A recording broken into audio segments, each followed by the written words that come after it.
Welcome to Armchair Expat, the podcast meant to get you out of your lazy boy and into your new life abroad. I'm Shannon Acton, founder of Bargain Homes Abroad, and I'm riding shotgun as we chase the dream of life beyond borders. Each episode, we'll hear stories from people who've left their comfort zone to explore the world. They'll share their highs, their lows, and their in-betweens, all meant to lovingly light a fire under your bum, so you can stop dreaming about it and start living it. So if you're stuck in your comfy recliner, scrolling through dreamy destinations, wondering what if, it's time to swap that raggedy old armchair for a one-way ticket. Let's freaking go, people.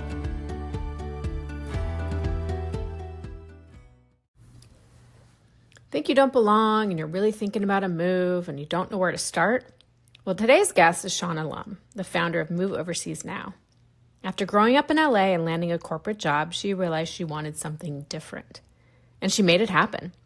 Now based in Spain, Shawna helps Americans and others move abroad with less stress and more confidence. In this episode, we talk about the easiest visas, how to move abroad legally, why student visas are a great option at any age, and what it really costs to live in Europe. Shawna also shares tips for choosing the right country, what to expect when you get there, and how she built a business abroad from scratch. Don't miss her free Move Abroad in a Year masterclass on June 7th. It's the perfect step if you're serious about planning your move. Check out the show notes for the link to sign up. Enjoy the show. Hello, Shawna. Welcome to the Armchair Expat podcast. I'm so excited to talk to you today. Thank you for having me.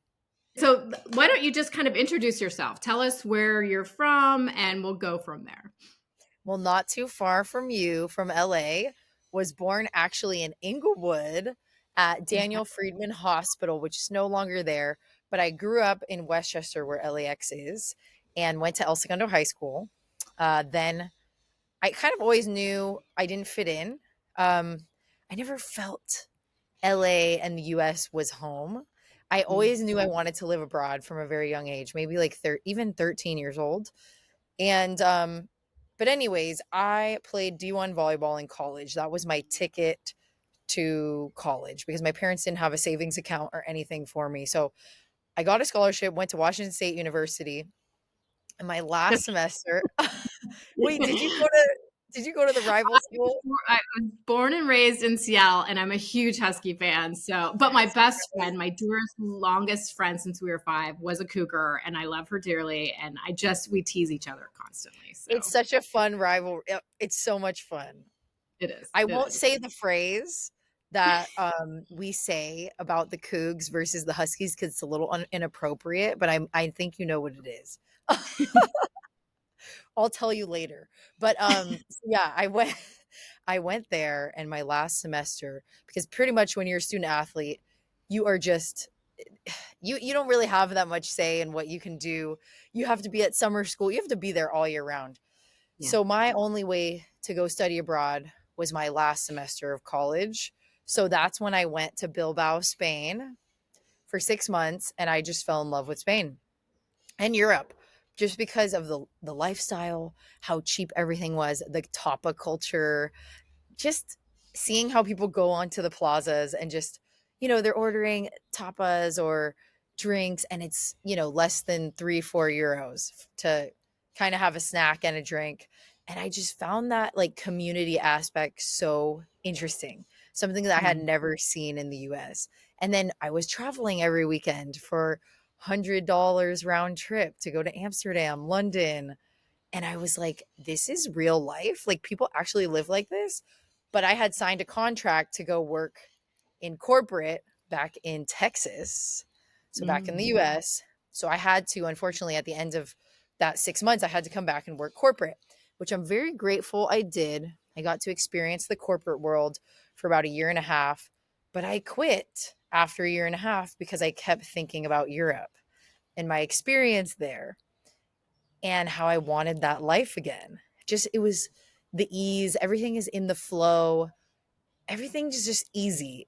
Accessibility. I know they say America, we have convenience, which I do believe that is something, but Europe has it too, but it's more quaint. It's more community focused, and I really missed that social aspect, and also just being in a new environment. And I knew I could teach English, so I quit my corporate job. I did a master's in entrepreneurship and innovation, this time in Mm, Barcelona, because I wanted to be in an international place, because I knew I wanted to start a business, but I didn't know what it was. So, mm, and back then, and this was in 2016, that's when I left for the second time to go back to Spain.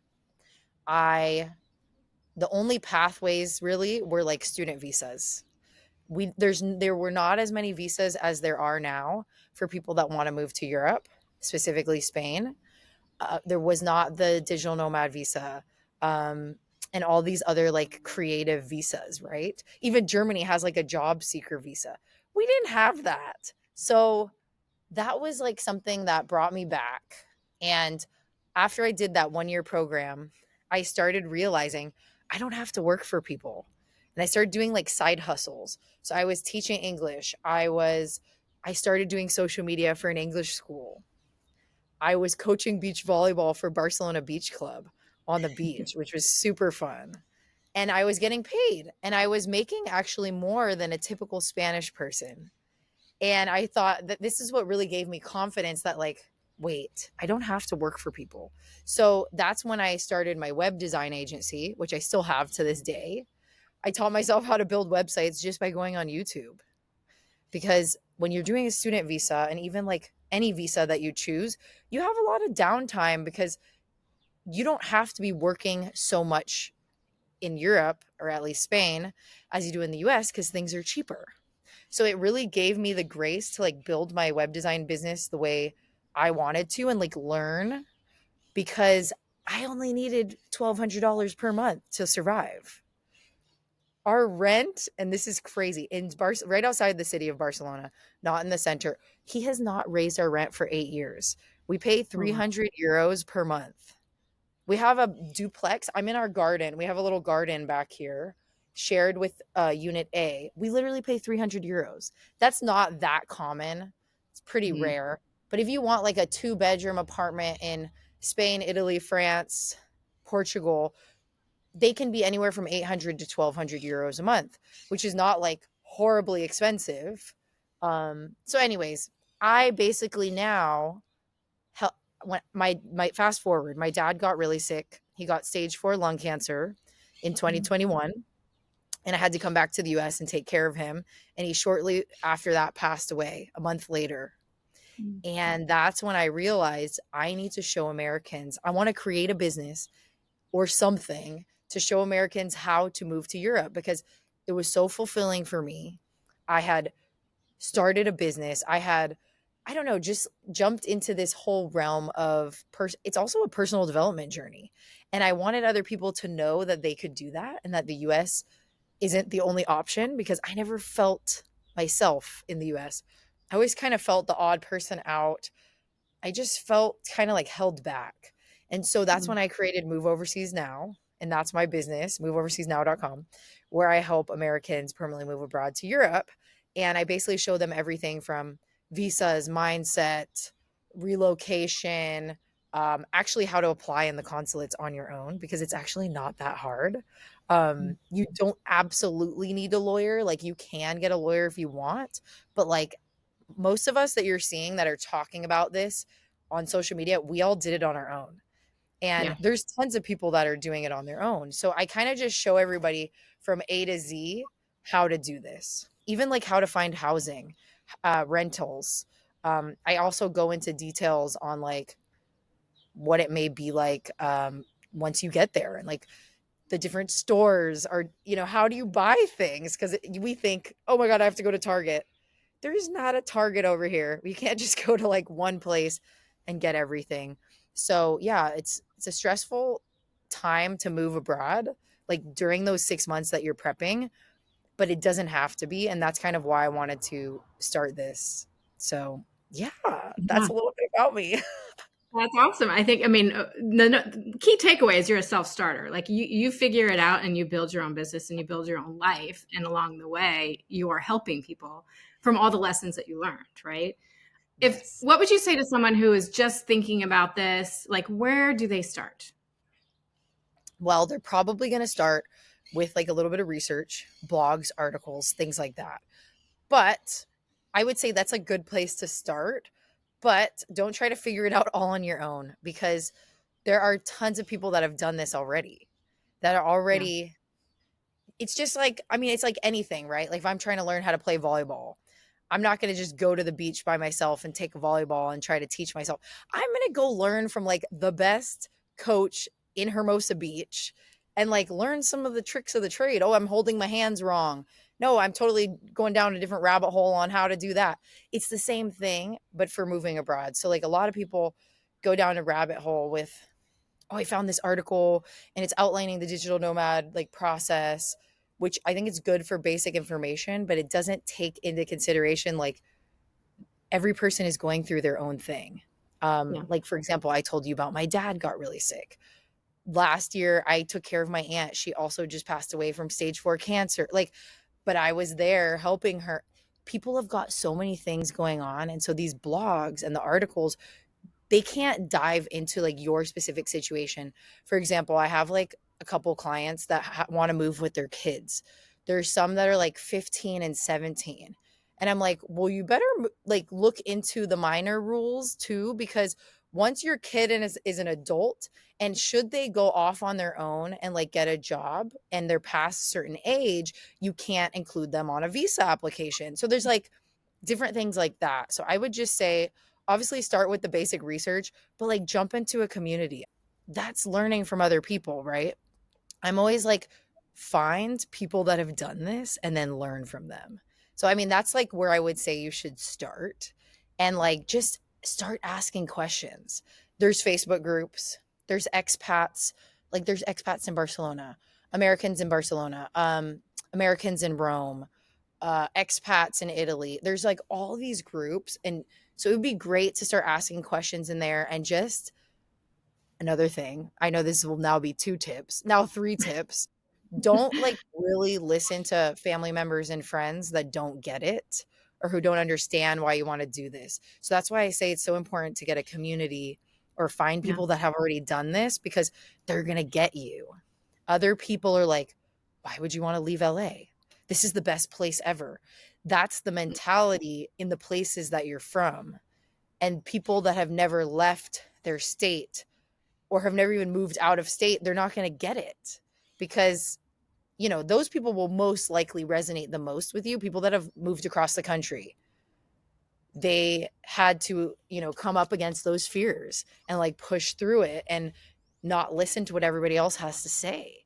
So that's another tip I would give, is like, we are very easily persuaded by people around us, especially those Yeah. that we love, and not always are they wanting us to go do this. I had one client, her name is Perry. She's given me permission to share her story. But her parents were very apprehensive of her leaving, and they were trying to persuade her out of it. And there were multiple voice notes, because I have like a little coaching program that's in my academy. And she stressed many times, like, that was really like, I'm reconsidering going because my family is so concerned for my Yeah. safety. There's a lot of misconceptions. Yeah. Yeah. Europe is so safe as a woman. This is one of the reasons why I chose Europe. So I don't know. I just feel like it's really listening to yourself. Why is it that you want to do this? Because we only have one life. My dad died at 63. This is Mm. this life is freaking short. And Yeah. our good years are from, and I just watched a reel about this the other day. Our good years are from 25 to like retirement age. That's when we have the most energy, when we have the most everything. We should do what we want, even if it's after that, but we should do what we want, period. We shouldn't be persuaded by other people, because we only Yeah. have this No, one life. that's so true. So Yeah.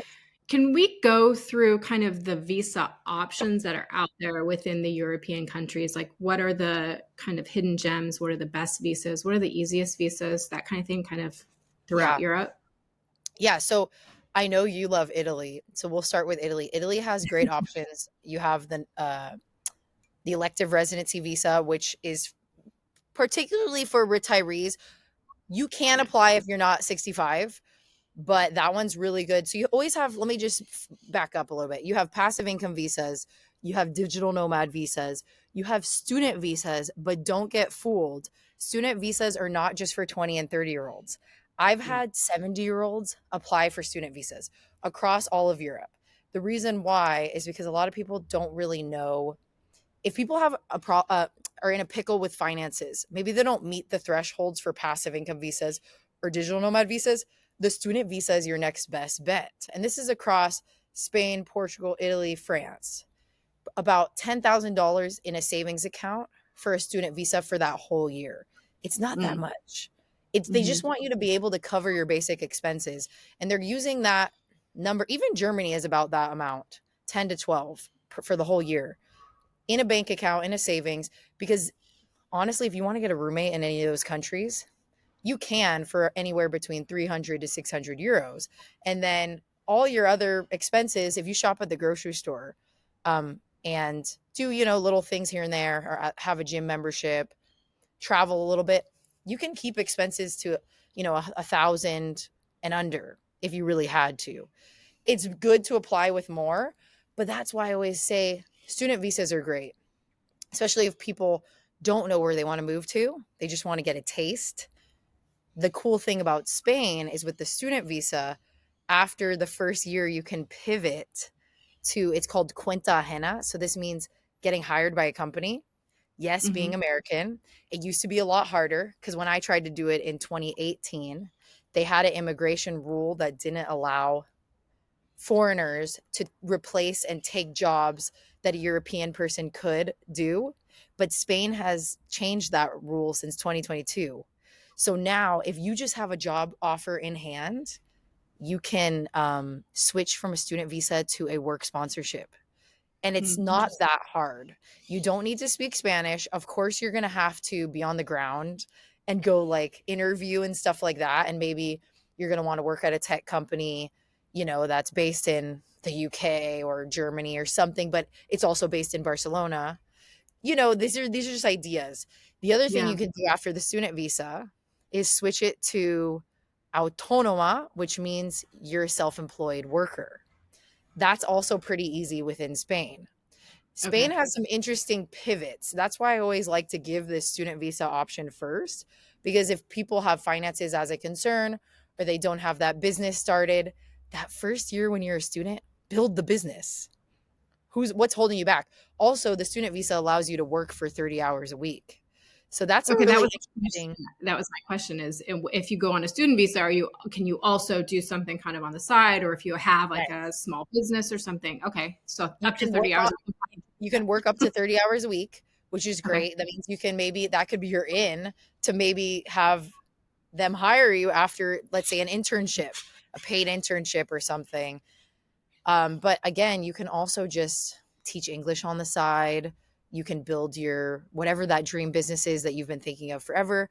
I've had people build Ayurvedic coaching businesses and then like switch those over. I mean, literally whatever you have in mind, anything digital, you can switch it over after that student visa and become self-employed in Spain without the need of doing the digital nomad visa. So you can Hmm. do that one. The other thing you can do is you can switch it to the digital nomad visa within Spain after the student visa. So if you have the qualifications for that, you can. It's approximately like 2,000 euros a month for the digital nomad visa in Spain, and it goes up every year. And then you have passive income visas too. So Italy also has a digital nomad visa. Yes, that's Also, new. obviously, that student visa route. Um, the digital nomad visa in Italy is pretty much around the same. It's like 2,000 to 2,200 euros a month they want to see. I always tell people round up to like 30,000 euros a year just to be safe. And of course, if you can show more, it's better for the application. Hmm. Um, Hmm. there's a digital nomad visa in Portugal, which is called the D8. That one is actually way more expensive, meaning financial requirements wise, 870 times four, 3,480 euros. They want to see that you're making every month. So that Okay, one so is a lot three steeper. times the national minimum wage. Is that what Yeah, how it they goes take in? national minimum wage times four. So like Okay. Oh, for it's 870 is this year's number. So 870 times 4, they want you to be making pretty much 4 times that like minimum wage in Portugal. So 34.80, which is kind of a lot for people that are just starting out, right? Like let's say you just launched your, I don't know, graphic design business. That might be hard to get like that many retainer clients, or you know what I mean? Mm-hmm. Even though it doesn't That's, sound like is that that much a, money, is that a gross number or a net number? Like, it's I'm just curious. gross. It's Yeah. gross. Okay. They just want to, because all these countries are checking your contracts with your Okay. clients. They want to Mm-hmm. see invoices, and they want to see it actually in the bank account. So Mm-hmm. all of them have to match. You're going to want to make sure all of those contracts are in place. They say at least 3 months before. It's best if you, I mean, if you can do the longest, the better. But typically, it's 3 months before you apply, and they want to see those three things like invoices, contract, um, and then also in the bank account, bank statements. And then they Mm-hmm. want to see letters from your clients approving you to work abroad. Spain's is actually really complicated. It's Is getting it? really hard. They keep adding like more rules, because I think Okay. what people were doing is they were like making fake companies and then just like getting people to inject cash into it. And so Mm-hmm. they're really going now another level to make sure that you've had experience in in whatever field you're in for multiple years, and they're now asking for that proof. So it's not as easy, but like obviously if you have a legit business and you work for yourself, you're a freelancer, Spain's also is recommended that you apply as 1099, not as an LLC. So the recommendation is that you get your bank accounts set up to where for those 3 months your clients are actually putting it into your personal bank account, not the business one, which is very, I Okay. know it sounds very strange, but that's now the recommendation for that one is to be 1099, because a lot of these Mm-hmm. digital nomad visas are, yeah, you're supposed to be a freelancer. Portugal's doesn't care as much, and Italy's doesn't care either, but for some reason Spain's really is wants to make sure that you're applying as a 1099, and they Okay. want to see the personal bank account with the income coming in there. So Mm. it's Interesting. interesting to know all of the visas, because that's the other thing. Are you able to put all the visas out in front of you and then make a decision?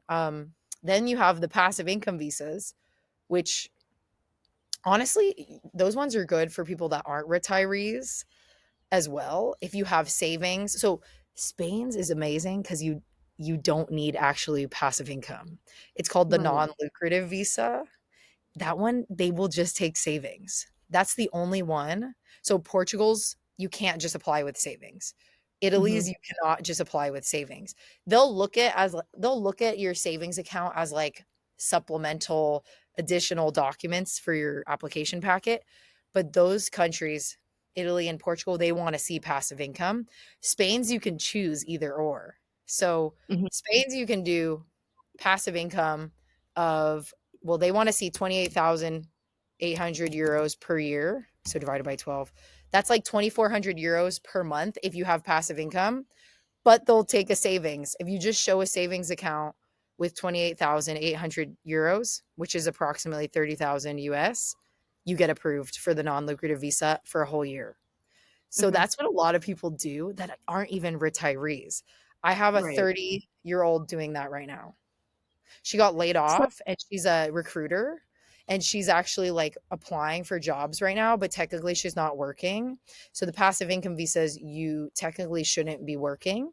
You will have to like sign a letter or an affidavit stating that you will not work, that you swear to not work. But that doesn't mhm. mean during that time you can't get work to like start when you finish, or they're not really checking. So Mhm. people are getting very creative with their like visa strategies.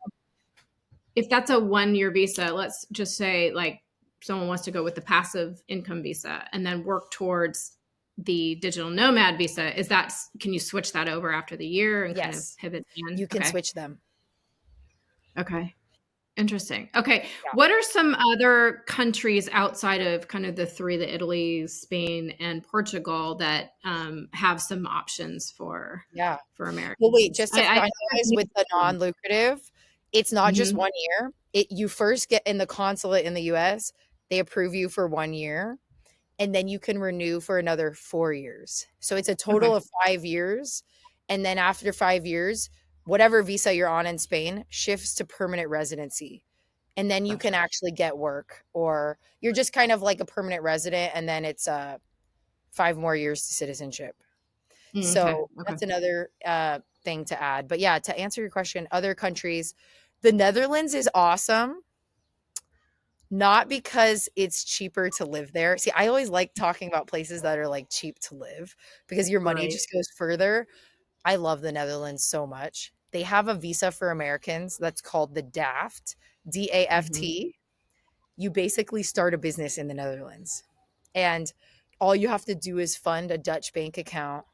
You apply in the Netherlands. You enter with Hmm. your US passport, and you just have to fund a Dutch bank account with 4,500 euros.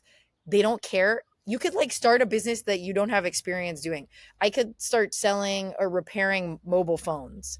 You're just starting a business in the Netherlands. It can be digital, it can be physical, but they're not, you don't need to show past history of having success with this business. You don't even have to Okay. show that you're making money. You don't even have to show that you're making clients. You apply in the Netherlands. So that's a really good one for Americans. You also don't even, when you renew, you don't even have to show that you're profitable. You just have to show that the business is running and you're having in and outs, right? Like you're generating and you're spending. That's it. Okay. And And of you have to course, keep a maintaining the minimum amount in 4,500 that euros. account, Yeah, right? maintaining the Okay. 4,500 euros. Okay.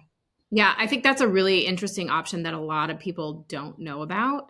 Um, and it sounds like, if cash in hand, you need 10,000 for other places or 30,000 for other places, that one is the lowest point of entry, right? Yes, it's one of the lowest points of entry. Yeah. They do though want to see that you have a little bit of savings. It's not clear how Okay. much, but like they also want to make sure that you're going to be able to like survive for a little bit, like, because you're not going to be making income right away. So it's probably Yeah. around the same guideline of having some sort of cushion, but the approval rate on that is so high. Like it's like for Americans, like 98%. And I got that because Mhm. I've talked to a lot of lawyers about this visa, and a lot of them talk about how easy the approval process is. If Okay. you're applying as like a doctor or a lawyer or an architect, things that are like regulated fields, that's not a recommended approach, because then you're going to Mm. have to like get make sure your degree transfers over. But for like, let's say you're a consultant or a digital marketing expert, or like your business, like you help people find dream homes, those would all be perfect businesses to start in the Netherlands. Mhm. But once you get into like health or those regulated fields, that's not recommended to apply with Yeah. that. To be more like a consultant or like a coach, that's the easiest way to do it. Or Mhm. digital marketing. Mhm. Yeah. Okay. What other countries? Mexico obviously would is a good one. People are using, they have like a Okay. temporary residence permit. That is what people are using as like a digital nomad visa. And then the retirees are also using that one too. But Mexico is getting pretty expensive, like because they want to see like you have a pretty big savings to get approved. Um, I've helped a couple people with Mexico, but it's not like my top place that I push, only because I feel like it's getting a little bit harder to get approved, Mm. just because you have to show a pretty big savings. Mm. And then there's two tiers. You can do the temporary one, and then I think there's another tier that's a little bit harder and wants to show even more savings if you want like the permanent residency right away. Um, Okay. and then Colombia is great. Panama is great. So for Panama, that one's for retirees. You just need to show $1,000 a month from your social security checks. So again, Mm. the passive income visas, you can show passive income from like dividends, stocks, bonds, all that, or your social security. So Okay. most of people's social security is going to be, I mean, if you worked your whole life, is going to be at least 22, 24, 26. hopefully 3,000 for some people. And if that's the case, people should be able to get approved in Panama, Colombia, Costa Rica has a passive income visa, Spain, Portugal, Italy. Italy wants to see 31,000 euros per year, but Hmm. actually people are getting denied that just apply with that. So it's recommended that you show 45,000 in passive income for Italy to get Okay. approved, which a lot of people don't know. They think, oh, just the bare minimum, but yeah, Yeah. it's Yeah. recommended that you show a lot more for Italy's. Okay. And with all of those passive income ones that you're not allowed to work, or are some of them you're allowed to kind of earn side income, or is it kind of gray You're not area? allowed to work on the passive income visas for the most part. I don't Mhm. know how regulated it is in Panama, but here's the thing, nobody checks. I know, and I this is something I just want to share because before the digital nomad visa came about in Spain, people like retirees get bored and they speak English and they do like English classes in their town and people give them like 20 euros and they do English Mhm. classes. People are doing that on these passive income visas. So it's kind of like a gray area because, if we go by the law, it's, you're not supposed to work. But what are people actually doing is a different story. There's Okay. no way that the governments will actually find out. And that's why we see a lot of retirees end up having like a little part-time English business with their neighbors. I mean, I taught English right here to my neighbor for many years, and he just paid me 20 euros. I literally walked next door because I was like going out walking one day, and he was like, "Hola, Shana, you do classes de inglés?" And I was like, Yeah. "Yeah." And that was how I like got a client. And okay, if I had my renewal for my non-lucrative visa, I'm not going to go and say, yeah, I'm giving English classes to a couple people in my town. Nobody's Right. actually going to say that. So you could like work part-time if you wanted to, if it was like on your own accord and it's just kind of like a hobby, but yeah, so it's a gray area. I can't tell everybody here that's listening, yeah, go work, but it's totally up to you. And no, you would not get in trouble. Now, if you go blast it everywhere and tell everybody and tell the government, yeah, maybe they won't renew your visa. But like little things here and there, it's totally fine. Because people used to like, when there wasn't a digital nomad visa, they used to like start their businesses on the non-lucrative visa. Um, Mm. so yeah, it's better though if you're making income online, apply for the digital nomad visa just to Right. keep it like separated, but you should be able to support yourself on the passive income visas, and that's why they have them. Mhm. So I hope that helps answer the question. Yeah, absolutely, absolutely. What are some options for maybe France? We haven't talked too much about Yeah. France. So there's the student visa, which obviously is great because whenever you do a student visa, there's always opportunity. Even if you get you do a master's, you do a language program, you do a culinary cultural program, it's always Mhm. a good pathway to maybe get hired afterwards. So like maybe for people that do want to work, but for the retirees, it's the long stay visa. That's the one for France. But it's very important to note that the long stay visa, which is it's honestly pretty easy to qualify for, but the thing that's important to note about this long stay visa for retirees, I wouldn't recommend anybody else who works to do it because you technically are not supposed to work, and they will check in the interview, is it's not a pathway to citizenship. Mhm. Because in France, in the law, it states that in order to get citizenship in France, you need to be a part of the economy. You need to be, like working, Paying into the system. and a Yeah. long stay visa is not for working, and you can keep renewing it and you can get the carte de séjour after the first year and you can continue to renew it indefinitely, so you basically would have permanent residency for life.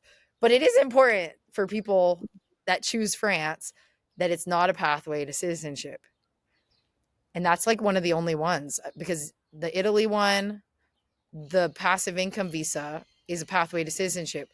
Portugal's is a pathway to citizenship. Spain's non lucrative is a pathway to citizenship. And yes, you can have both passports A lot of people think Spain and the US, you're not allowed to have both, but you are. Hmm. It's talk to any lawyer. And if anybody needs to talk to anybody, I can send you legal contacts. You are allowed to have both passports, dual citizenship, Spain and the US. You just would not renounce either of them. Right. So, but Portugal allows, yeah, dual citizenship in 5 years, which is great. It's the quickest Okay. one. Yeah. But yeah, that's interesting about France. The other good one for entrepreneurs, France doesn't actually have a digital nomad visa, but you can start a business in France. So it's called the entrepreneur.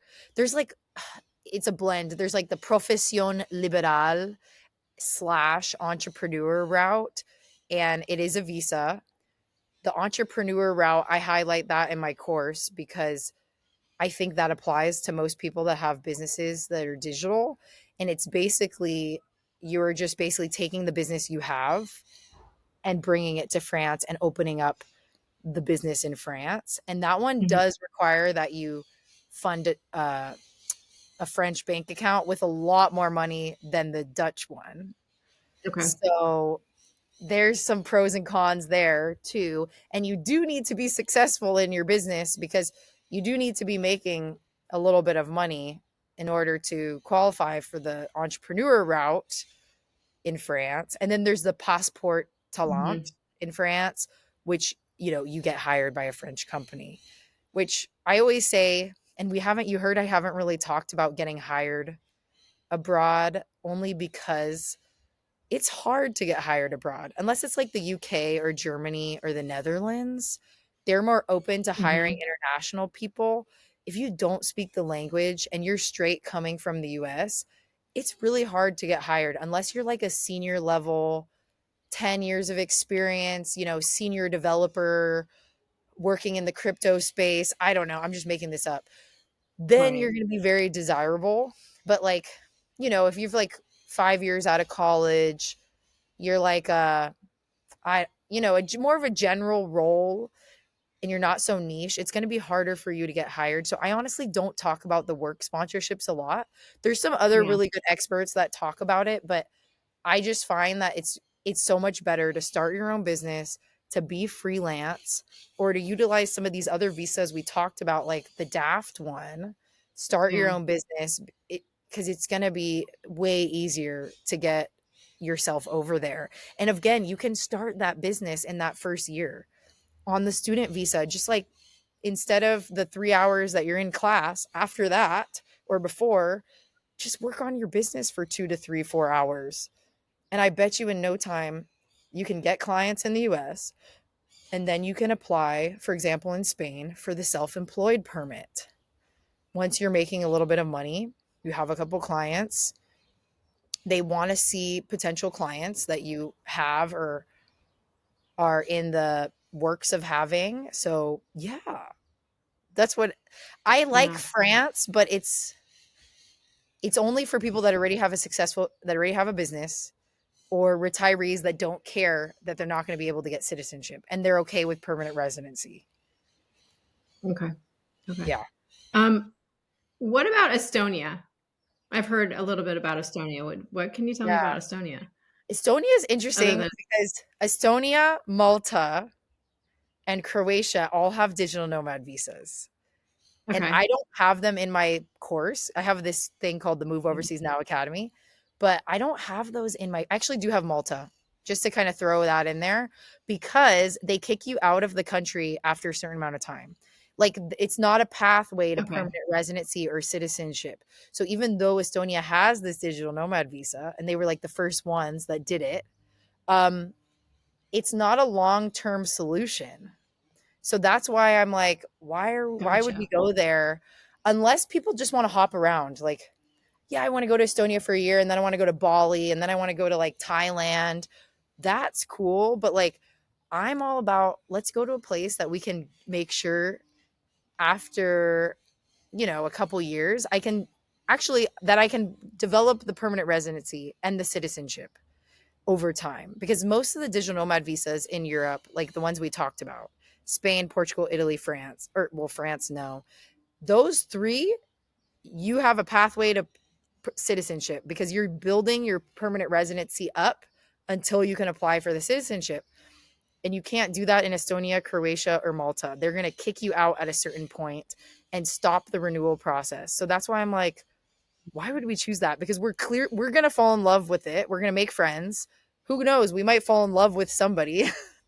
Well, if that Yeah. happened, you could do the partnership visa. But I always say, like, why would we choose a place that like we might fall in love with and then they're going to like kick us out? I just don't see Yeah, the that. that makes sense. That makes Yeah. sense. Can we talk? You mean you touched a lot on the cost of living. Can we talk a little bit about? I get a lot of questions on healthcare, and I know you do too. Can we talk a Yes. little bit about healthcare and kind of? Yeah. I know it's a very broad spectrum, but let's touch on that. That's a good one because I have pre-existing conditions. So this is great. I fell on my head when I was living in Spain doing a handstand push-up at CrossFit. Please, nobody do CrossFit. Um, even though I'm an athlete my whole life, I did this one exercise that I actually knew how to do and I fell on my head. And I have a herniated disc now. Oh my At gosh. that time, I didn't have private insurance. And so I was kind of freaking out because so I was in the everybody here, once you have your residency, once you have your residence card in most pretty much all European countries. I'm not going to speak about Latin America because I haven't had experience with this same injury, but I'll just tell you this anecdote about most EU countries, and this is probably how it would work everywhere. I was in the public healthcare system, which here in Spain it's called Centro Atención Primaria. In Barcelona, it's called CAP. It's just your local zip code has a center, and it's your primary care doctor. So anything that, like, if you have a bronchitis, like, oh my gosh, you have an ear infection, you literally just call up the center, and you can actually just show up there and book an appointment if it's right down the street. They pretty much see you the same day. So I would call the same day. They would literally tell me to come in a couple hours later. So there's a lot of misconceptions about the public healthcare system here. Um, the public healthcare system is really good for, like, again, the primary concerns, or like, little minor things like you need that antibiotics for the bronchitis or you've got strep. They will see you the same day. And I was like very shocked. And this, trust me, I've been multiple times and they will see me the same day. Unless you're calling at the very end of the day, maybe they'll see you the next morning. And if it's really bad, you just walk into any public hospital and they will see you and they'll write you a prescription. No bill. Mm. I've never gotten any bill. I do pay taxes in Europe. Um, so, that's how it gets paid for. But I've never gotten any bill from the public healthcare system, which I think is incredible. The other thing, I fell on my head, right? So I needed x-rays and I wanted an MRI. Now when I went to see him, he saw me the same day that I called about my neck because I was in excruciating pain, didn't know what it was. I think the x-ray came maybe the next week. So I just kind of like laid low, was just trying to, be relaxed. But after the x-ray, I was actually not super happy with his recommendations, and he wouldn't order an MRI for me, even though I was pushing it. And that's when I knew, okay, I need private insurance. And that's where most expats, we will have both. And you kind of do this balancing, when you need to go to the public, and if it's more serious, like the MRI thing, or you need labs and you need them quick, you go with your private insurance. So that's the kind of cadence how we've figured it out, right? If it's bronchitis, goes to the public. Honestly, I think it's quicker than the private to go see my primary care doctor. So what I did is I got the private insurance. I waited a couple weeks, so it didn't trigger any red flags. I kind of did this like out of fear because I had already injured myself, and you're technically not supposed to get insurance after you injure yourself. But I figured it Mm. out, and they didn't question me. And 2 weeks later, after I got the private insurance, I went and got an MRI included. I pay $70 a month, no copays, no deductibles. I'm in my mid 30s, so that's just to kind of share with you guys. If you're in your 70s, it might be like 100, 150 to up to 200. This is across the EU, Italy, Portugal, Spain. And I just think that that's crazy that I can go get MRIs. I can go, I mean, my annual checkup, my women's well exams, my blood work once a year, whatever you've got going on. Like they've even done ultrasounds on my like kidney before because I needed to do something for this other thing. Oh, I have a benign tumor on my head that randomly just started growing and I was freaking out because it's a bone protrusion. I went all through this private healthcare. I got CT scan with contrast. This is $70 a month. And it increases a little bit each month Wow. or each year, sorry.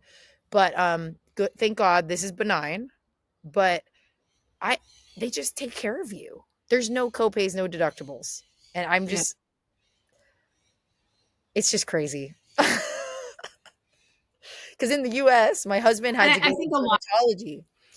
dermatology. He had to go to my family dermatologist when my dad was really sick. And we got him this little insurance plan to be in the US for a little while. And they covered one of the things. And then we had to come back and they had to do a biopsy on his skin. And the second one wasn't covered, but they had told us verbally that it was covered. And then we have a bill of 3,000 US dollars because of this biopsy and the stitches they had to do. And then we had to like reclaim or put in a claim to the insurance being like, wait a second, you guys covered the first thing. Why aren't you covering this? And then they're like, oh, we'll get back to you in 90 days. It's Mm. like ridiculous. You don't have Yeah. that. Like everything is covered. Yeah. Yeah. What would you we're kind of coming up on our time. What would you well, let's talk a little bit about move overseas now and how, the programs that you have and how you help people and how they can get a hold of you. Yeah, well, definitely you guys should jump into my free move abroad course.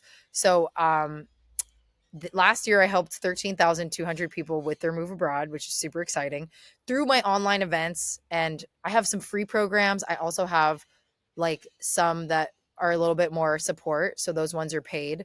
But I think the best way to start is to just get access to the free abroad course. It's all actually sent via email. So it's a bunch of like it's every day. You can also skip forward. You'll get a little bit of different information regarding like visas, finances, how to prep yourself the right way, things that people don't think about. Actually, before visas, you could think about citizenship by descent. I have a Mm. whole section about that. So I think if you really want to like learn from somebody that's done it, that's also helping people get the free abroad course, and then you'll get on my email list, and I just try to like update people with what's going on. Like Portugal just had, I don't know if you heard about this, Shannon, the Portugal politics. Something crazy just happened in Portugal, and they're talking about now with the new elections that it could be that immigration policies are going to be different. Um, Visas could be delayed. And so it's always important to kind of stay updated with like what's going on, because I honestly don't know how long the visas are going to be around. They're Yeah. closing even the citizenship by descent applications. So if you have, Mm. for Spain, Spanish ancestry, you can get Spanish citizenship and a Spanish passport. They're closing it in October. So it's Mm. really important to kind of know when things are opening, closing, pausing, and then also just to have like people in the community. Besides that, I'll probably slowly start to invite you to like a free masterclass that I host, which is live. So if you get into the abroad free course, you'll hear about the masterclass after that too, probably from my emails. But yeah, I think that would be the most helpful thing. Any last words of wisdom you have for someone who is thinking about this, might be scared or hesitant or not kind of on the fence? What would you say that would push them over the edge? I would honestly say like it's a really big mindset thing, and Mm. just have the vision that you want for your life and really do some work on like why is it that you want this? What do you really want your dream life to look like, and what's freaking holding you back? And if the answer is other people or what society has painted for you, you should question it. Like, question what society has taught you is the way to move through the world, because there are so many ways to live. Like, there's so many happy people out here living their lives until like 100 years old. I follow these Italy grandma accounts, and or these people share their grandma and how that she lives, and she's like 100. I just love the way they live their life, and they're not stressed out, and they're not, it's just, I feel like it's more in the flow and it's more natural. Their nervous systems are regulated. And I guess it's just really root into what you really want your dream life to look like, and really just decide to commit to yourself instead of commit to what others want for you. Commit to yourself, because we only have so much time. And also, I don't want you guys to live with regrets. Imagine thinking about doing this for like 50 years and you never did it. I've had some people join my programs. They're like, I wanted to move abroad when I was 25 and I'm now 70 and I'm finally doing it because I just got a divorce. They waited so long. Totally get it. Like, but yeah, we need to just live for us. And I'm so happy for her that she's deciding to do this and not letting the fear take over. And there's so many other people that are just like you that are doing it. So here for you if you need help. I know Shan is a really big resource too. So like, we're the SHs. Just reach out to us and we will help you. Oh, that's awesome. Yeah. Well, thank you, Shawna, for sharing all of your information today, for sharing your energy and your light. And everybody, check the show notes. Get in touch with Shawna. Go follow her Instagram. It's amazing and growing like wildfire. And definitely look for her masterclasses when she offers them, because they're so packed with information. Thank you for being with us. Thank you so much for having me. And that's it for today's episode. Thanks for listening and spending some time with us. I hope you enjoyed the conversation. Make sure to follow the show and leave a review. It will really help others find us. And if you're dreaming about a life abroad or already living it, I'd love to hear from you. You can connect with me on Instagram at bargainhomesabroad or on our website, www.bargainhomesabroad.co. Until next time, keep exploring, keep dreaming, and I'll see you back in the armchair soon. Bye-bye.